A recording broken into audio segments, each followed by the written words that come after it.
ANMR ನ್ಯೂಸ್ಗೆ ಸ್ವಾಗತ. ಚಿಂತಾಮಣಿ ನಗರದ ಎನ್ಆರ್ ಬಡಾವಣೆಯ ನಗರಸಭೆ ಕಚೇರಿಯ ಹಿಂಭಾಗದಲ್ಲಿರುವ ಗುರುಸ್ಪರ್ಶ ತಾಯಿ ಮತ್ತು ಮಕ್ಕಳ ಆಸ್ಪತ್ರೆಯಲ್ಲಿ ವಿಶೇಷ ಚಿಕಿತ್ಸಾ ಸೌಲಭ್ಯಗಳು ದೊರೆಯಲಿದೆ. ಮಕ್ಕಳ ತಜ್ಞರಾದ ಡಾಕ್ಟರ್ ಕಲ್ಯಾಣೇಶ್ ಜಿ ವಾರದ 7 ದಿನಗಳಲ್ಲಿ ಮಕ್ಕಳ ತುರ್ತು ಚಿಕಿತ್ಸೆ ಜೊತೆಗೆ ಪ್ರತಿದಿನ 7 ರಿಂದ ಮಧ್ಯರಾತ್ರಿ 12 ಗಂಟೆವರೆಗೂ ಕಾರ್ಯನಿರ್ವಹಿಸಲಿದ್ದಾರೆ. ನವಜಾತ ಶಿಶು ಆರೈಕೆ, ರೋಗ ನಿರೋಧಕ ಲಸಿಕೆಗಳು, ಒಳರೋಗಿ ಮತ್ತು ಹೊರರೋಗಿ ಸೇವೆಗಳ ಜೊತೆಗೆ ಫೋಟೋಥೆರಪಿ ಮತ್ತು ನೆಬುಲೈಸೇಷನ್ ಸೇವೆಗಳು ಇವರಿಂದ ದೊರೆಯಲಿದೆ. ಪ್ರಸೂತಿ ಮತ್ತು ಸ್ತ್ರೀ ರೋಗ ತಜ್ಞರಾದ ಡಾಕ್ಟರ್ ಯಶಸ್ವಿನಿ ಜೀರವರು ವಾರದ 7 ದಿನಗಳಲ್ಲಿ ಬೆಳಗ್ಗೆ 10 ರಿಂದ ಮಧ್ಯಾಹ್ನ 2 ಗಂಟೆ, ಸಂಜೆ 6 ರಿಂದ 9 ಗಂಟೆವರೆಗೂ ಕಾರ್ಯನಿರ್ವಹಿಸಲಿದ್ದು ಬಂಜೆತನ ನಿವಾರಣೆ ಮತ್ತು ಲ್ಯಾಪ್ರೋಸ್ಕೋಪಿಕ್ ಸ್ಪೆಷಾಲಿಟಿ ತಜ್ಞರಾಗಿದ್ದು, ಇದರ ಜೊತೆಗೆ ಆಂಟಿನೆಟಲ್ ಕೇರ್, ನಾರ್ಮಲ್ ಡೆಲಿವರಿ ಮತ್ತು caesarean section, high risk pregnancy services, family planning service ಸೇವೆಗಳ ಜೊತೆಗೆ ಗೈನಕಾಲಜಿಗೆ ಸಂಬಂಧಿಸಿದಂತೆ ಅಡೋಲಸೆಂಟ್ ಪ್ರಾಬ್ಲಮ್, PCOD ಪ್ರಾಬ್ಲಮ್, ಗರ್ಭಶಸ್ತ್ರ ಚಿಕಿತ್ಸೆ, ಕ್ಯಾನ್ಸರ್ ಸ್ಕ್ರೀನಿಂಗ್, ಲ್ಯಾಪ್ರೋಸ್ಕೋಪಿ ಸರ್ಜರಿ ಸೌಲಭ್ಯ ಇವರಿಂದ ದೊರೆಯಲಿದೆ. ಆಸ್ಪತ್ರೆಯಲ್ಲಿ ಔಷಧಿ ಅಂಗಡಿಯ ಸೌಲಭ್ಯ, ಒಳರೋಗಿಗಳ ಸಾಮಾನ್ಯ ಮತ್ತು ವಿಶೇಷ ಕೊಠಡಿಗಳ ಜೊತೆಗೆ ಆಕ್ಸಿಜನ್ ಸೌಲಭ್ಯದ ಕೊಠಡಿ ಸಹ ದೊರೆಯುತ್ತಿದೆ. ಹೆಚ್ಚಿನ ವಿವರಗಳಿಗೆ ಮೊಬೈಲ್ ಸಂಖ್ಯೆ 7676985401ಕ್ಕೆ ಸಂಪರ್ಕಿಸುವುದು. ಮೋದಿ ಸರ್ಕಾರದ ಜನಪರ ಯೋಜನೆ ಮನೆ ಮನೆಗೆ ತಲುಪಿಸಿ ಬಿಜೆಪಿ ಕಾರ್ಯಕರ್ತರಿಗೆ DV ಸದಾನಂದಗೌಡರು ಕರೆ. ರಾಜಕೀಯ ಕಾರ್ಯಕರ್ತರು ಕೇವಲ ಚುನಾವಣೆಗೆ ಸೀಮಿತವಾಗದೆ ವೈಚಾರಿಕತೆ, ಶಿಸ್ತು ಹಾಗೂ ಪಕ್ಷದ ತತ್ವ ಸಿದ್ಧಾಂತಗಳನ್ನು ಮೈಗೂಡಿಸಿಕೊಂಡಿರಬೇಕು ಎಂದು ಮಾಜಿ ಮುಖ್ಯಮಂತ್ರಿ DV ಸದಾನಂದಗೌಡರು ಹೇಳಿದರು.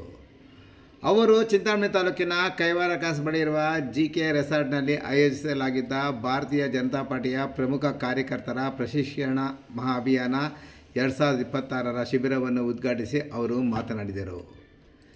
ದೇಶದ ಪ್ರಧಾನಿ ನರೇಂದ್ರ ಮೋದಿ ಅವರು ಜಾರಿಗೆ ತಂದಿರುವ 106 ಜನಪರ ಯೋಜನೆಗಳನ್ನು ಸಾಮಾನ್ಯ ಜನರಿಗೆ ತಲುಪಿಸುವ ಜವಾಬ್ದಾರಿ ಕಾರ್ಯಕರ್ತರ ಮೇಲಿದೆ.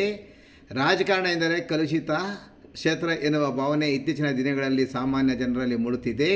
ಈ ಅಪನಂಬಿಕೆಯನ್ನು ದೂರ ಮಾಡಬೇಕಾದರೆ ಕಾರ್ಯಕರ್ತರ ಆಚಾರ, ವಿಚಾರ, ಸಂಸ್ಕೃತಿ ಹಾಗೂ ಕಾರ್ಯಶೈಲಿ ಉತ್ತಮವಾಗಿರಬೇಕು ಎಂದು ಅವರು ಕಿವಿಮಾತು ಹೇಳಿದರು. ಚಿಕ್ಕಬಳ್ಳಾಪುರ ಜಿಲ್ಲೆಯಲ್ಲಿ ಬಿಜೆಪಿಗೆ ಸದ್ಯದ ಮಟ್ಟಿಗೆ ಸ್ವಲ್ಪ ಹಿನ್ನಡೆಯಾಗಿರಬಹುದು. ಆದರೆ ಈ ತರಬೇತಿ ಶಿಬಿರದಿಂದಾಗಿ ಕಾರ್ಯಕರ್ತರು ಸದೃಢರಾಗಿ ಸಂಘಟನೆಯಲ್ಲಿ ತೊಡಗಿಸಿಕೊಳ್ಳಲಿದ್ದಾರೆ. ಮುಂದಿನ ದಿನಗಳಲ್ಲಿ ಈ ಭಾಗದಲ್ಲಿ ನಮ್ಮ ಶಾಸಕರು, ಜಿಲ್ಲಾ ಪಂಚಾಯಿತಿ ಹಾಗೂ ತಾಲೂಕು ಪಂಚಾಯಿತಿ ಸದಸ್ಯರು ಹೆಚ್ಚಿನ ಸಂಖ್ಯೆಯಲ್ಲಿ ಆಯ್ಕೆಯಾಗಲು ಈ ಶಿಬಿರವು ಮೂಲ ಪ್ರೇರಣೆಯಾಗಲಿದೆ ಎಂಬ ವಿಶ್ವಾಸವನ್ನು ಅವರು ವ್ಯಕ್ತಪಡಿಸಿದರು. ಮುಂದಿನ ದಿನಗಳಲ್ಲಿ ರಾಜಕೀಯ ವಿದ್ಯಮಾನಗಳು ಹೇಗೆ ಮುಂದುವರಿಯಲಿವೆ ಎಂಬ ಮಾಧ್ಯಮಗಳ ಪ್ರಶ್ನೆಗೆ ಉತ್ತರಿಸಿದ ಅವರು, ಪ್ರಸ್ತುತ ನಡೆಯುತ್ತಿರುವುದು ಕೇವಲ ಮೇಲ್ನೋಟದ ಬದಲಾವಣೆಗಳಷ್ಟೆಂದು ಅಭಿಪ್ರಾಯಪಟ್ಟರು. ರಾಜಕೀಯ ಇಂದಿನ ಸ್ಥಿತಿಯನ್ನು ಶರ್ಟ್ ಬದಲಾಯಿಸುವ ಪ್ರಕ್ರಿಯೆಗೆ ಹೋಲಿಸಿದ ಸದಾನಂದಗೌಡರು, ಇದು ಒಟ್ಟು ಶರ್ಟ್ ಒಳಗೆ ಹೋಗಿ ಸ್ವಲ್ಪ ಕೊಳೆಯಾಗಿದೆ ಅಂತ ಚೇಂಜ್ ಮಾಡಿಕೊಂಡು ಬಂದಿದ್ದಾರೆ ಅಷ್ಟೇ. ಈಗ ಬಂದಿರುವ ಶರ್ಟ್ ಕೂಡ ಇನ್ನೊಂದು 4 ದಿನದಲ್ಲಿ ಅದೇ ರೀತಿ ಕೊಳೆಯಾಗುತ್ತದೆ ಎಂದು ವ್ಯಂಗ್ಯವಾಡಿದರು. ಬಳಿಕ ಬಿಜೆಪಿ ಜಿಲ್ಲಾಧ್ಯಕ್ಷ ಸೀಕಲ್ ರಾಮಚಂದ್ರಗೌಡರು ಮಾತನಾಡಿ, 2 ದಿನಗಳ ಕಾಲ ನಡೆಯಲಿರುವ ಈ ಸುದೀರ್ಘ ಕಾರ್ಯಕ್ರಮದಲ್ಲಿ ಜಿಲ್ಲೆಯ ಎಲ್ಲ ವಿಧಾನಸಭಾ ಕ್ಷೇತ್ರಗಳಿಂದ ಪ್ರತಿ ಪಂಚಾಯತಿಗೆ ಒಬ್ಬರಂತೆ ಸುಮಾರು 180ಕ್ಕೂ ಹೆಚ್ಚು ಪ್ರಮುಖ ಮುಖಂಡರು ಭಾಗವಹಿಸಿದ್ದಾರೆ. ಪಕ್ಷ ನಡೆದು ಬಂದ ದಾರಿ, ಕೇಂದ್ರ ಸರ್ಕಾರದ ಅಭಿವೃದ್ಧಿ ಕಾರ್ಯಗಳು ಹಾಗೂ ಮುಂಬರುವ ದಿನಗಳಲ್ಲಿ ಜಿಲ್ಲೆಯ ರಾಜಕಾರಣವನ್ನು ಯಾವ ದಿಕ್ಕಿನಲ್ಲಿ ಕೊಂಡೊಯ್ಯಬೇಕು ಎಂಬುದರ ಕುರಿತು ಇಲ್ಲಿ ತರಬೇತಿ ನೀಡಲಾಗುವುದು ಎಂದರು. ಇನ್ನು ಮಾಜಿ ಮುಖ್ಯಮಂತ್ರಿಗಳಾದ DV ಸದಾನಂದಗೌಡರು ಈ ಕಾರ್ಯಕ್ರಮವನ್ನು ಉದ್ಘಾಟಿಸಿದ್ದು, ನಾಳೆ ಸಂಜೆ ನಡೆಯಲಿರುವ ಸಮಾರೋಪ ಸಮಾರಂಭಕ್ಕೆ ಅಶೋಕ್ರವರು ಆಗಮಿಸಲಿದ್ದಾರೆ. ಸಭೆಯಲ್ಲಿ ಚಿಕ್ಕಬಳ್ಳಾಪುರ ಕ್ಷೇತ್ರ ಸಂಸದರಾದ K. ಸುಧಾಕರ್, ಮಾಜಿ ಸಚಿವರಾದ ಸುರೇಶ್ ಕುಮಾರ್, ಮಾಜಿ ಶಾಸಕ ಶಿಲ್ಘಟ್ಟದ ರಾಜಣ್ಣ, ಕೋಲಾರದ ಮಾಜಿ ಸಂಸದ ಮುನಿಸ್ವಾಮಿ, YA ನಾರಾಯಣಸ್ವಾಮಿ, ಚಿಂತಾಮಣಿ ಕ್ಷೇತ್ರದ ಅಭ್ಯರ್ಥಿಯಾದ ಗೋಪಿ, ಗ್ರಾಮಾಂತರ ಮಂಡಲ ಮಾಜಿ ಅಧ್ಯಕ್ಷ ಸುರೇಂದ್ರಗೌಡ ಸೇರಿದಂತೆ ಜಿಲ್ಲೆಯ ಪ್ರಮುಖ ನಾಯಕರು ಸಭೆಯಲ್ಲಿ ಉಪಸ್ಥಿತರಿದ್ದರು. ಜಿಲ್ಲೆಯ ಭಾರತೀಯ ಜನತಾ ಪಾರ್ಟಿಯ ಎಲ್ಲ ಪ್ರಮುಖ ಕಾರ್ಯಕರ್ತರಿಗೆ ಇಡೀ ರಾಜ್ಯದಲ್ಲಿ ನಡೆಯುವಂಥ ಪ್ರಶಿಕ್ಷಣ ವರ್ಗದ ರೀತಿಯಲ್ಲಿ ಇಲ್ಲಿ ಕೂಡ ಈ ಶಿಬಿರವನ್ನು ಆಯೋಜಿಸಲಾಗಿದೆ. ನಮ್ಮ ರಾಮಚಂದ್ರಗೌಡರ ನೇತೃತ್ವದಲ್ಲಿ ನಡೀತಾ ಇರುವಂಥ ಈ ಕಾರ್ಯಕ್ರಮದಲ್ಲಿ ಸುಮಾರು ಹತ್ತಿರ ಒಂದು 180 ಶಿಬಿರಾರ್ಥಿಗಳು ಭಾಗವಹಿಸ್ತಾ ಇದ್ದಾರೆ.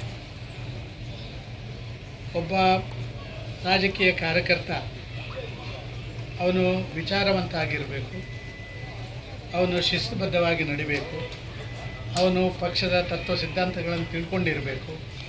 ಇವತ್ತಿನ ದೇಶದ ನರೇಂದ್ರ ಮೋದಿ ಅವರು ಕೊಟ್ಟಂಥ 106 ಯೋಜನೆಗಳನ್ನು ಸಾಮಾನ್ಯ ಕಾರ್ಯಕರ್ತರಿಗೆ ತಲುಪಿಸುವಂಥ ಕೆಲಸ ಕಾರ್ಯಗಳನ್ನು ಮಾಡಬೇಕು. ಈ ಹಿನ್ನೆಲೆಯಲ್ಲಿ ಈ ಒಂದು ಪ್ರಶಿಕ್ಷಣ ವರ್ಗ ನಡೀತಾ ಇದೆ. ನನಗೆ ಅನ್ನಿಸಿದೆ ಒಳ್ಳೆಯ ಸಿಸ್ಟಮ್ಯಾಟಿಕ್ ಆದಂಥ ವ್ಯವಸ್ಥೆಯನ್ನು ಮಾಡಿದ್ದಾರೆ.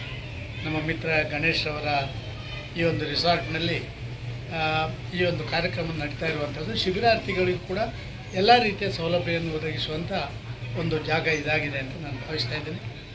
ಸುಮಾರು 12 ವಿವಿಧ ವಿಚಾರಗಳ ಬಗ್ಗೆ, ಅದು ನಾವು ನಡೆದು ಬಂದ ದಾರಿಯಿಂದ ಹಿಡಿದು ಮುಂದೆ ನಡಿಬೇಕಾದಂಥ ಕಾರ್ಯಯೋಜನೆವರೆಗೆ ಎಲ್ಲ ವಿಚಾರಗಳನ್ನು ಕೂಡ ಕಾರ್ಯಕರ್ತರಿಗೆ ತಿಳಿಸುವಂಥ ಕೆಲಸಕ್ಕೆ ಬೇರೆ ಬೇರೆ ಪ್ರಮುಖ ಭಾಷಣಗಾರರು ಇಲ್ಲಿ ಬರಲಿಕ್ಕಿದ್ದಾರೆ. ಇವತ್ತಿಂದ ನಾಳೆ ಸಾಯಂಕಾಲವರೆಗೆ ನಡೀತದೆ. ಪ್ರಾಯಶಃ ಎಲ್ಲ ರಾಜಕೀಯ ಪಾರ್ಟಿಗಳು ಈ ರೀತಿಯಾಗಿ ತಿಳ್ಕೊಂಡ್ರೆ ಒಳ್ಳೆಯ ಕಾರ್ಯಕರ್ತರ ತಯಾರಿಗೆ ಸಾಧ್ಯ ಆಗುತ್ತೆ.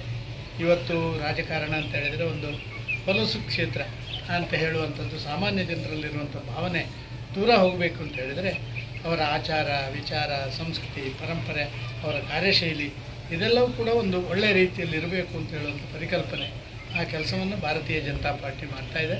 ಬಹುಶಃ ನಮಗೆ ಸ್ವಲ್ಪ ಹಿನ್ನಡೆ ಇರುವಂಥ ಚಿಕ್ಕಬಳ್ಳಾಪುರ ಬಹುಶಃ ಈ ಕಾರ್ಯಕರ್ತರ ತಯಾರಿಯಿಂದಾಗಿ ನಾವು ಸದೃಢವಾಗಿ ಸಶಕ್ತವಾಗಿ ಮತ್ತು ಮುಂದಿನ ದಿನಗಳಲ್ಲಿ ಈ ಭಾಗದಲ್ಲಿ ಕೂಡ ನಮ್ಮ ಶಾಸಕರು ನಮ್ಮ ಜಿಲ್ಲಾ ಪಂಚಾಯತು ತಾಲೂಕು ಪಂಚಾಯತ್ ಎಲ್ಲ ಬರಲಿಕ್ಕೆ ಸಾಧ್ಯ ಆಗುತ್ತೆ. ಇದು ಅದರ ಒಂದು ಮೂಲ ಪ್ರಯತ್ನ ಇವತ್ತಿಂದು ಅಂತ ನಾನು ಭಾವಿಸ್ತಾ ಇದ್ದೀನಿ. ಯಾವುದೇ ರೀತಿಯ ಬದಲಾವಣೆ ಆಗಲಿಕ್ಕೆ ಸಾಧ್ಯ ಇಲ್ಲ. ಇದು ಒಟ್ಟು ಶರ್ಟು ಹೋಗಿ ಒಳಗೆ ಹೋಗಬೇಕು, ಸ್ವಲ್ಪ ಕೊಳೆ ಆಗಿದೆ ಅಂತ ಚೇಂಜ್ ಮಾಡಿಕೊಂಡು ಬಂದ್ದಾರೆ. ಇವರ ಶರ್ಟ್ ಕೂಡ ಒಂದು 4 ದಿನದಲ್ಲಿ ಅದೇ ರೀತಿ ಕೊಳೆ ಆಗುತ್ತೆ.